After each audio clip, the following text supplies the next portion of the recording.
Hey folks, I'm your host BKP. Good morning from the office, North Georgia's only live online morning show. At 10 o'clock this morning, we will have Instant Replay with Dave Garner. You want to catch that, 10 o'clock this morning. Instant Replay with Dave Garner. Now, the tech stocks, okay? Tech stocks,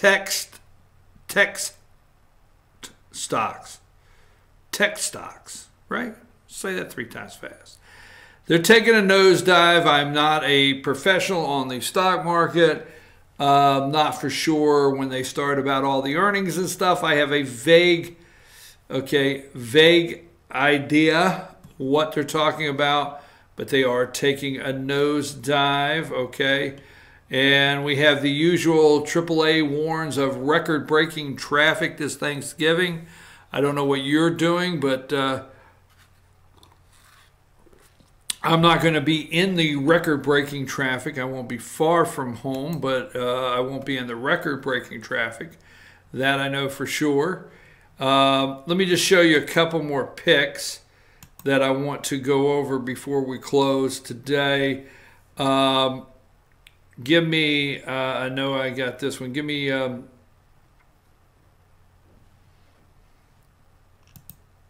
Give me number 14. Now, this is on Fox News, okay, because I watched approximately an hour of CNN this morning, approximately, bounced back and forth. I watched over an hour of MSNBC, and then I bounced back and forth with Fox. So from 4, 5, and 6, I have about 3 hours in with all of them. This is an actress, trouble for Avenatti. Actress files restraining order against attorney. This is an actress. Michael Avenatti said he could get her in pictures, you know, and introduce her to Stormy Daniels. I say that just jokingly. Michael Avenatti, which I don't have a picture of him, but anyhow, Michael Avenatti ran the news cycle with Stormy Daniels, ran the news cycle with payments, ran the news cycle with payments to Stormy Daniels and Robert Mueller and special counsel. And CNN, what did he set a record for guest host appearances?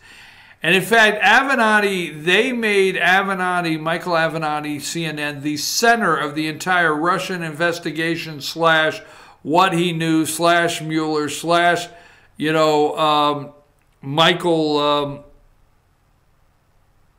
Cohen, Trump's attorney, what he knew with Michael Cohen slash Michael Cohen paid Stormy Daniels.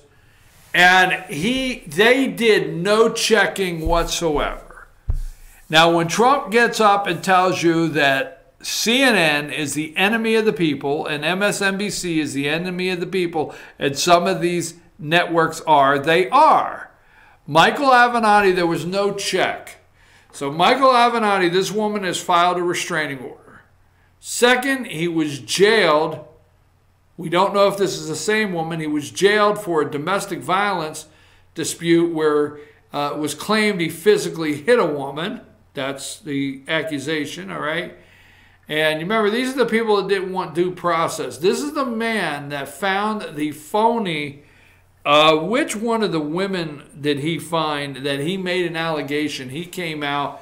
This was the one, Michael Avenatti is the one that found the woman that showed up at the party and stood next to the punch bowl. And, you know, they were gang rape parties 7 days a week, and Kavanaugh was there at the gang rape parties. And she went on TV. They actually got her, which was it, ABC? Which one brought her on, this lady on TV, and did a full interview with her? Okay, they could corroborate none of her story. This is Michael Avenatti made all this up. Michael Avenatti was mad because the FBI did not question this woman, and you know she was not brought before the judicial committee in the hearing, so she could be heard. Okay, so allegedly this woman filed a restraining order against him. He was kicked out of his, my understanding is he's been kicked out of his law offices by not paying his back rent. He has other financial legal issues against him. He was put in jail. He spent a night in jail for domestic violence, allegedly striking a woman. Okay? This guy is no good, a piece of garbage. Let's go with number 15. This is his tweet, okay? Because his star, his Walk of Fame star in Hollywood has faded. Michael Avenatti, I have never abused a woman or committed domestic violence against anyone. Any claim to the contrary is completely bogus and fabricated. Why should we believe him? Why should we believe anything this low-life piece of garbage says? Why? Why should you believe anything CNN says? Why didn't CNN run that this morning? I mean, you know, Fox did it, I forget what time this morning, okay? Trouble for Avenatti, actress files restraining order against Avenatti, new overnight. This happened overnight, okay? Why? Why nothing? Why not one word on MSNBC for an hour? And especially the Avenatti News Network, CNN. Nothing for an hour. Not even. And there's people that accept them for actually being news, a news organization. 21, Department of Justice fails to release Whitaker's finances. Oh my God. 3 Democrat senators file suit challenging appointment. So there is, what's his name? I can forget his name. I only remember him as a Vietnam vet. Oh, Richard Blumenthal, Lion Blumenthal. Maybe that's what I want to do. I want to help in the 2020 campaign. Donald, let me help you make up names for these people. I can call them names. Let me help. That's Richard Lion Blumenthal. Richard Vietnam Blumenthal. So he is going to sue. And that's the lady from Hawaii. I forget her name, but she's crazy as hell. And there is White House. Oh, I despise that man. He is a jackass. He is the senator from Rhode Island, White House. Oh, during the Kavanaugh hearing, what a jackass. 3 Democrat senators filed suit challenging Whitaker's appointment. It's crazy. They waste our money like you would not. If they would just go up there, put a budget together, then go over here and ratify the budget in the Senate, and then get us some judges and let the president go around the world and be the president, you realize the enormous, there's no reason we have to have the debt we have. I mean, these 3, enormous amount of money we spend, just committee after committee, hearing after hearing, BS after BS. I just want to show you a couple more here. This was at 5:07 this morning, number 22. This is the water they're carrying. They get it set up for Morning Joe, number 22. Ivanka Trump conducted White House business over hundreds of emails on private account. Yeah, Ivanka Trump's not Secretary of State. Let me go with number 23. Nope, not 23. Sorry about that. Let me go with number 24. 24, this was this morning also. And they were talking about Ivanka Trump. See, Hillary and Donald, Democrats taking power. Ivanka Trump. They were talking about all the times this morning that Trump brought it up in the campaign. There you go. There's another one, 25. Okay, MSNBC, 5:02 a.m. Eastern Time. They opened at 5 o'clock this morning. They opened at 5 o'clock and 6 o'clock with Ivanka Trump 2017 email use violated rules, okay? And then they talked about Trump and being on the campaign trail against Hillary, all right? All right, so let's go with Judge blocks asylum restrictions. Okay. That's number 18. Yes, a judge blocked Trump's asylum restrictions. This, once again, sadly, like what they called the travel ban, this will get through, but Trump will have to wait and get it through court. It is so sad that we have a court system that possibly going against, I understand judicial is a check on the executive branch, but it's sad that these people are going to be pouring across our border in areas that we don't know who they are, and there are criminals laced within the mix of this caravan. They're in Tijuana. A lady in Tijuana on an interview, it was funny, she said, it's like they invaded Tijuana. I was like, no, you better not say invaded. You'll get in so much trouble for that. But they've invaded Tijuana. They're trying to get across the border, and they travel the asylum restrictions. And the only thing they were doing is, see, when we catch them in other areas coming across, we immediately got to set them down before they get set down before a judge. We have an attorney. They have an attorney that coaches them on what to say, and they say it. We want them to come to the ports of entry, the gates. Come to the gate, tell us why you're here, and if it meets asylum, okay, they know, the liberals know if they can get them across in other areas, they're going to stay. But if it does not meet the acceptable rules for asylum, you're going into tent city, and then we're going to send you back. You're not staying. So we have a judge that's done that. Let me get to the other one I want. I had another one here. That judge at the asylum. Let's go with this one right here. There's two more stories I want to make sure, because they're talking about what the judge did. All right, let's go with number 6.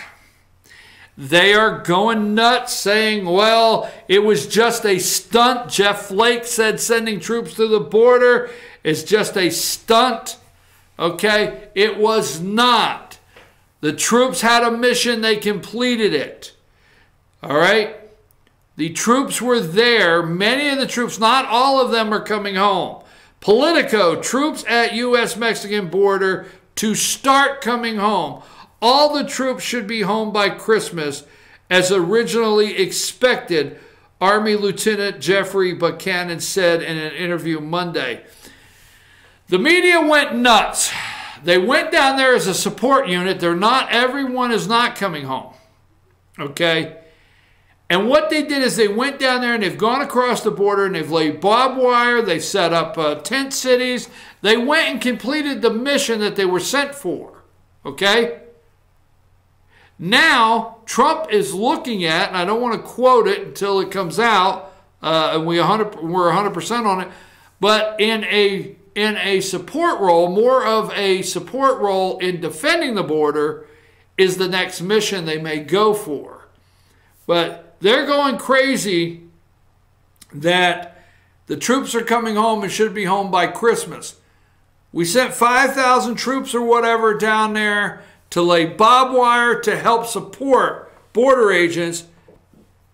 Most of that work that they wanted to do has been completed in the mission, and several are coming home.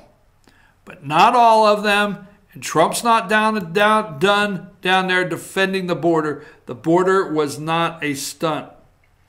Let's see what else I'm looking for before I go. That was number 6. Hold on, I don't want to go. I'm going to talk about the Fannin.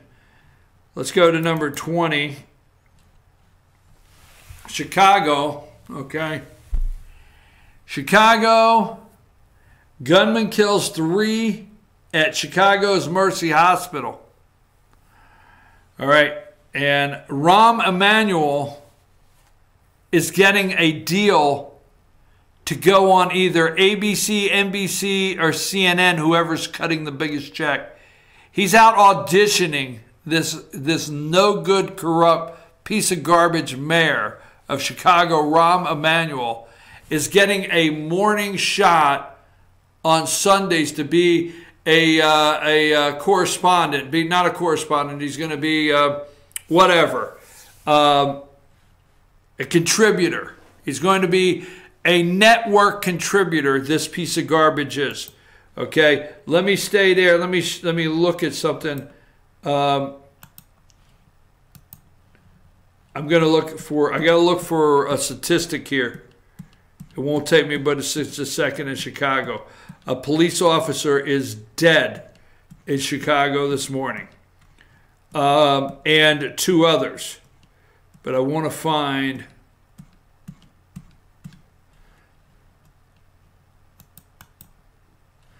I got it here somewhere, Josh. Stay with me, folks. Just leave that up there. And I had so many other stories ready to go this morning. Hang tight. Stay with me. I'm sorry, folks. I got other stories up, but there was a statistic here while I'm on discussing Chicago I wanted to bring up. Let me get this. Hopefully this is the one. 3rd time might be a charm. Hopefully. So these are not this. We're starting to come up here. Hopefully, come on. We can get it. We can get it here. Stay with me, folks. Let me apologize for this, but I know I have some statistics here I wanted to cover before I moved on. I get like this from time to time. I know I have it.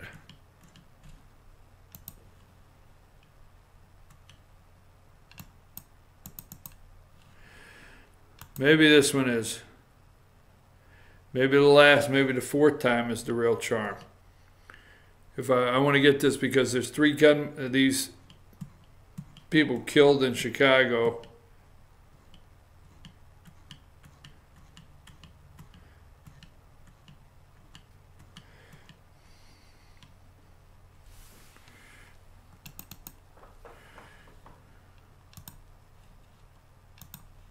In 38 officers shot and killed. Okay, 38 officers shot and killed in the line of duty in 2018. 38 officers shot and killed. This is what's happening, okay? That's 2018. 45 officers. 45 officers shot and killed in the line of duty. I mean, yeah, that was last year. Officers shot and killed in the line of duty this year, 45. 45 officers shot and killed in the line of duty this year, okay? And 38 last year. 45 officers shot and killed. 45 officers shot and killed in the line of duty this year. Something's bad wrong, folks. Something's bad wrong. Look, I want to cover this one little thing, and then we'll talk about it more tomorrow and get back into it Monday. And I want to talk about this from the point of, every county in I guess, I'm not for sure all of how every state works, but every county in the United States sets their operating budget, all right? Now, there's laws in the state of Georgia. You have to have your operating budget for 2019. You have to have it advertised. You have to advertise the budget. So in the county you live in Georgia, let's talk about Georgia, they have to advertise their budget, okay, in the legal organ.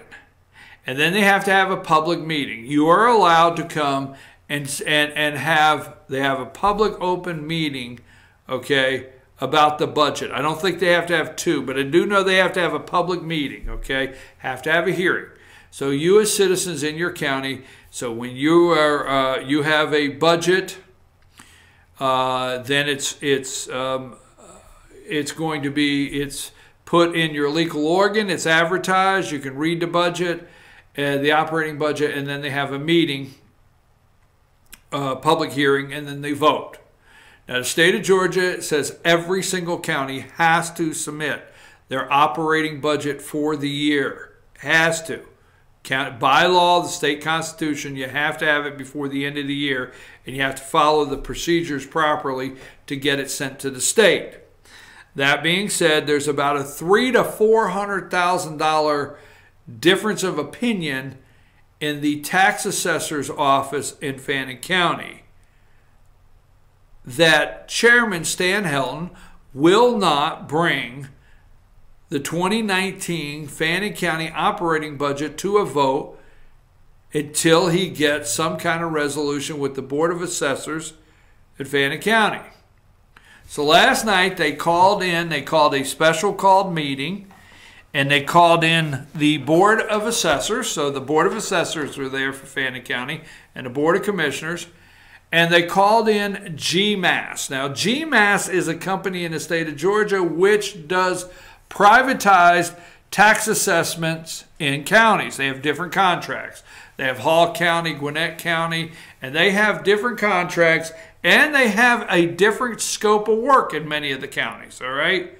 So they do not completely run your tax assessor office. They do not take over, but they may take over the assessments in that office. But there's different scopes of work. Well, Chairman Stan Helton is telling the board, he did a comparable. We're going to have all of this information for you. He did a comparable with counties. And he says Fannin County is $300,000 to $400,000 higher than comparable counties to get the assessment, the tax digest every year done. And he wants a cutback in that budget. And they, at this point, have refused a cutback. And there's a struggle over how many employees they would have to cut to achieve that. Okay? So last night, GMAS did a presentation, and it became quite an uproar. Are you going to cut employees or whatever? And Helton and Earl Johnson both let the county know that, you know, it was their job to be a good steward of the taxpayers' money. And they charged the Board of Assessors. They said, hey, we would hope as the Board of Assessors, you would want to do the same. So it got pretty heated last night. Now, the one thing Post Commissioner Earl Johnson wanted to solve and resolve at the meeting is yesterday, all day long, social media went crazy that, you know, they were voting last night, which they did not, to take over the tax assessor board and have somebody come in and privatize it. And it was the furthest thing from the truth. But here's what gets me interested here on a local level is, first of all, this falls right in line of where Fetcher News and our business model is we're on the side of the taxpayers. So it comes down to not a matter of liking and disliking. It comes down to taking the personalities out of it. It's not whether I like Dawn in the tax assessor's office. I forget her last name. It's pretty rude of me. I apologize, Dawn. But it's not whether I like Dawn or not. It's not whether I like the board or not. I do think there's one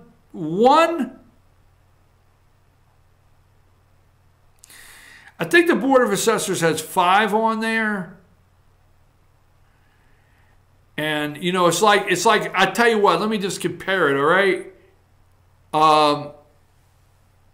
The Board of Tax Assessors for Fannin County has like a chandelier with 5 lights, okay?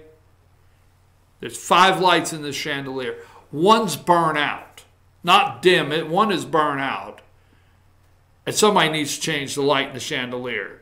And you can watch the video and you can figure out who it is. But somebody's burnt out in the chandelier and they need to change the light. That being said, I think everybody had some pretty good questions for the Tax Assessor Board. I mean, Angelina Powell asked a couple questions that weren't bad.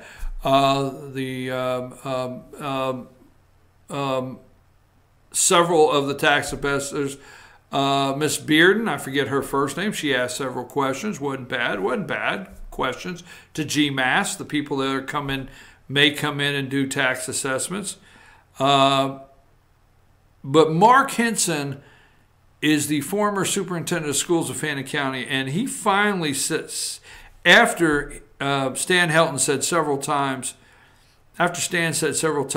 he wanted them to make a decision. Are they going to meet with GMAS and cut the budget, or make an attempt to cut the budget and save the taxpayers money? And after several times, Hinson finally said, we get it. I get it. Now, Mark Hinson was superintendent of schools for years, and he dealt with a multi-million-dollar budget in the school system. And the one thing I do know is Mr. Hinson does know when citizens are upset over their tax money. He understood every year that he had a budget that citizens would definitely let him know how he was spending that money and if they were happy with it. And he also, I got to give him credit on this, he never had a budget, or he never spent Fannin County school system into a position where their SPLOST did not pay for anything. He didn't sell any bonds, unlike other counties. Okay, never sold bonds, all right, while he was superintendent of schools. So, you know what? We have the video. I think to get an understanding, to see it was a lot of people misunderstand. It's actually a budget meeting, and the Board of Commissioners can call budget meetings at any time to discuss. And, and they said they may pass the budget and amend the budget later after the Board of Assessors decides whether they can cut their budget or not. Okay? But we will see what happens. We have a video. It's an hour and 45-minute long. We have Stan Helton did, the commissioners, Chair Commissioner Stan Helton did a comparable chart that we will be putting up online and explaining. We'll get all that out to you. Okay, you can read the charts and see. We want to get you the information. You can watch the video, but I think everybody should watch this and get a little understanding of your tax assessor office, your Board of Commissioners, and how your tax money is being spent and what's going on at the county level in some of these budgets. I'm your host, BKP. Good morning from the office, North Georgia's only live online morning show. We will not be here. We'll be here tomorrow. We will not be here Thursday and Friday, okay? We will not be here Thursday and Friday. Back Monday morning. We're going to tomorrow discuss conflict resolution. You know I'm a professional. I've told you that earlier today. Should you wear your Keep America Great Again hat? Should you try to drain the swamp knowing you have all the snowflakes at the dinner table that just come home from college? Who's your friend? Well, on Monday he's Johnny, and on Tuesday he's, Julie. What? Well, just saying. I had an interesting one. That I've got to look up. It said LGBTQ. Was it IA? There was a couple more letters. Now I know there's the LBGTQ. Okay.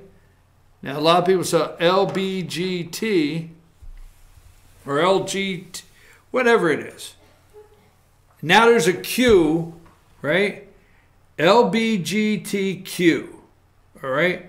Somebody had an IA on there or something. There's extra letters. I got to look into that, all right? Because there was a lot of extra letters. Yeah, here it is. What does LBGTQIA mean? Okay, yeah, I was right. There is. They've added letters. LGBTQIA. Abbreviation for lesbian, gay, bisexual, transgender. An umbrella term that is often used to refer to communities as a whole. Our center uses LGBTQIA queer, intersex, asexual, as well as a myriad other communities under the umbrella. Wow, the umbrella. Brings a whole different meaning to whether you forgot your umbrella. I'm sorry, I don't know how I did that ending like that. I'm your host, BKP. We'll be back tomorrow morning at 8 a.m. Now it's time for Dave Garner Instant Replay. Take us out of here, Josh.